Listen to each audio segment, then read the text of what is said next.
Guys welcome to my YouTube channel. और इस video में बात करने वाला हूँ 5 ऐसे स्ट्रेटजी जिससे आप किसी भी एग्ज़ाम की तैयारी आराम से कर सकते हो। किसी भी एग्ज़ाम को क्रैक करने में आपको बहुत ही हेल्प मिलेगी इस 5 स्ट्रेटजी से। ये स्ट्रेटजी मैंने कहीं से कॉपी नहीं किया, ये मैंने खुद इम्प्लीमेंट किया है और ये जो भी मैं बता रहा हूँ ये खुद के एक्सपीरियंस पे बेस्ड है। तो आइए स्टार्ट करते हैं।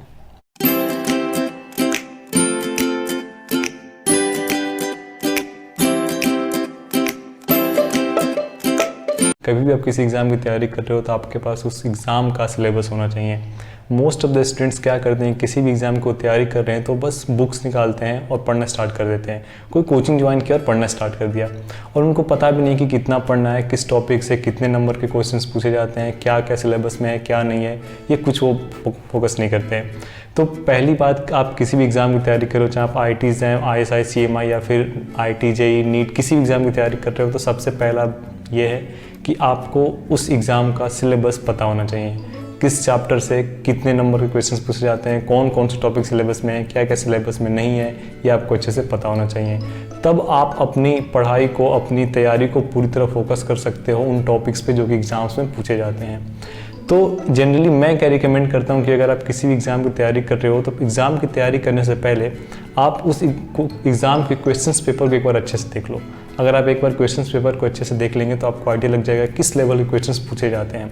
ठीक है, आपको अगर आइडिया नहीं भी लगेगा तो आपको पता चल जाएगा कि क्वेश्चंस कैसे पूछे जाते हैं। और टाइम टू टाइम जब भी आप तैयारी कर रहे हो, आपको एक एक महीने पे या फिर कुछ दिनों के बाद आपको हर बार उस क्वेश्चंस को विजिट करना चाहिए, प्रीवियस ईयर क्वेश्चंस को विजिट करना चाहिए और देखना चाहिए कि हाँ अभी आप कहाँ पहुँचे हो, क्या आप जिस टॉपिक को पढ़ चुके हो क्या आप उसके सवाल लगा पा रहे हो या फिर उसमें उस तरह में कैसे तरह के सवाल पूछे गए हैं। तो पहली बात यह है कि आपको हमेशा इस सिलेबस पर फोकस होना चाहिए और आपके पास सिलेबस का आप चाहो तो प्रिंट आउट निकलवा कर रख लो और वो हमेशा ही आपको हेल्प करेगा। दूसरी बात यह कि आप किसी भी एग्जाम की अगर तैयारी कर रहे हो तो आपके पास एक रिकॉर्ड मेंटेन होना चाहिए कि आपने किस टॉपिक को कहाँ से पढ़ा है। अगर आपके पास ये नहीं है कि आपने किस टॉपिक को कहाँ से पढ़ा है तो जब आप रिवीजन के टाइम उसको वहाँ पे आते हो तो आप फॉरगेट कर जाते हो कि आपने किस टॉपिक को कहाँ से पढ़ा था और इस तरह से आपको रिवीजन में बहुत ही दिक्कत होती है। तो आप जिस बुक को भी, जिस टॉपिक को जिस बुक से या फिर किसी ऑनलाइन यूट्यूब ट्यूटोरियल से पढ़ रहे हो तो उसको अच्छे से लिख के रख लो एक जगह, एक डायरी में रखो और बाद में रिवीजन करते टाइम उसी सोर्स से रिवीजन करो। ऐसा नहीं कि पढ़ाई किसी और बुक से की और रिवीजन किसी और बुक से करना है, ऐसा बिल्कुल ना करो। मैं जिस भी एग्ज़ाम की तैयारी करता हूँ मैं हमेशा ही कोशिश करता हूँ कि उस एग्ज़ाम में जो भी टॉपिक्स पूछे जाते हैं मैं उनका एक फॉर्मूला सेट मेंटेन कर सकूँ। इससे क्या होता है कि आप जब भी रिवीजन कर रहे हो तो आपको हर बार बुक से या फिर अपने नोट्स के पास नहीं जाना है और आपको नोट्स रिवाइज करने की ज़रूरत नहीं है। मैथमेटिक्स या फिर आप किसी एग्ज़ाम की तैयारी कर रहे हो, मैथमेटिक्स ओरिएंटेड है या फिर कुछ भी है, तो अगर आपके पास एक शॉर्ट फार्मूला लिस्ट है तो वो आपको हमेशा ही हेल्प करता है एग्ज़ाम्स को अच्छे से क्लियर करने में। आप हमेशा से ही उस टॉपिक को रिवाइज कर सकते हो। अगर आप लेटेस्ट सपोज मैट्रिक्स पढ़ रहे हो या फिर आप डिफरेंशिएशन रिवाइज करना चाहते हो, आपको फॉर्मूला सीट से गो थ्रू होने में बस 2 या 3 मिनट लगेंगे। बट अगर आप नोट्स खोलो, लॉन्ग नोट्स खोलो और उसको रिवीजन करना चाहो तो आप उसको करने में बहुत देर लगेगा। इसीलिए मैं हमेशा एडवाइस करता हूँ कि आपको हमेशा एक शॉर्ट नोट्स या फिर एक फॉर्मूला सीट मेंटेन करना चाहिए और आपको हमेशा ही हेल्प करेगा एग्ज़ाम्स को क्लियर करने में, क्योंकि आप अच्छे से रिवीजन कर सकते हो। तो और बहुत बार ऐसा होता है कि जैसे आप अगर किसी भी एग्ज़ाम की तैयारी कर रहे हो और आप लेट से अगले दिन या फिर नेक्स्ट 7 डेज़ बाद एग्ज़ाम है तो उस टाइम आप सारे टॉपिक्स एक साथ नहीं पढ़ सकते। तो उस टाइम रिवीजन करने के लिए आपको सारी चीज़ों को एक छोटी जगह पर रखना होता है जिसको हम शॉर्ट नोट्स कह रहे हैं और आप एक बार में उसको गो थ्रू हो सकते हो। तो आप डेली उस सारी चीज़ों को रिवाइज कर सकते हो। तो एक रिवीजन करने का बहुत ही अच्छा तरीका है, तो आपको हमेशा एक शॉर्ट नोट्स रखना चाहिए। जो नेक्स्ट स्ट्रेटजी है वो ये है कि आप किसी भी एग्ज़ाम की तैयारी कर रहे हो तो you should always evaluate yourself. So आप लेटेस्ट से आपने किसी चैप्टर्स को ख़त्म किया या फिर आपने किसी टॉपिक को ख़त्म किया तो आप हमेशा जो प्रीवियस ईयर क्वेश्चन है आप उसको ओपन करके देखो कौन किस तरह से क्वेश्चंस पूछे गए उस टॉपिक से और उसको ज़रा सॉल्व करके देखो। आपको ऐसा नहीं है कि जब आप पूरी तैयारी ख़त्म कर लोगे तब आप प्रीवियस ईयर लगाना सॉल्व स्टार्ट करोगे। अब बीच में प्रीवियस ईयर क्वेश्चंस लगाते रहो, प्रीवियस ईयर क्वेश्चन सॉल्व करते रहो।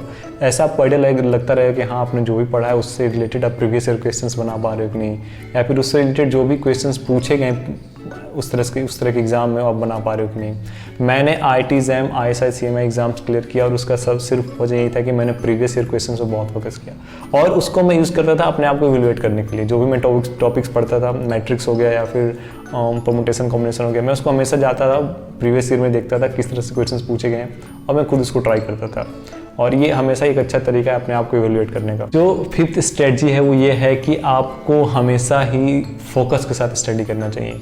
मोस्ट ऑफ द स्टूडेंट्स क्या करते हैं कि कान में ईयर प्लग डाल दिया, म्यूजिक सुन रहे हैं या फिर मूवीज़ देख रहे हैं और साथ में पढ़ाई कर रहे हैं। यार ऐसे पढ़ाई नहीं होती, ठीक है। आपको बहुत ही फोकस के साथ पढ़ना होगा। अगर आप 10 घंटे फोकस के साथ नहीं पढ़ सकते, अगर आप 4 घंटे पढ़ सकते हो तो आप फोकस के साथ 4 घंटे ही पढ़ो।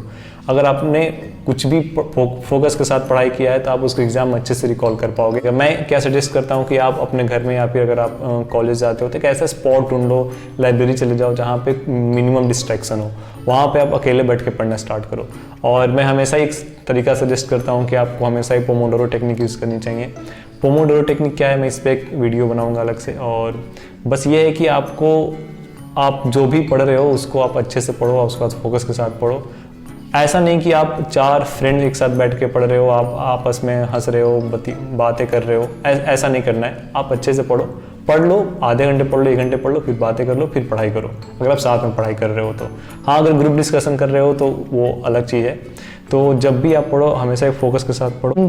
5 टिप्स और स्ट्रेटजी के अलावा मेरे पास और भी 5 टिप्स हैं जो कि मैं बताऊँगा किसी अगले वीडियो में।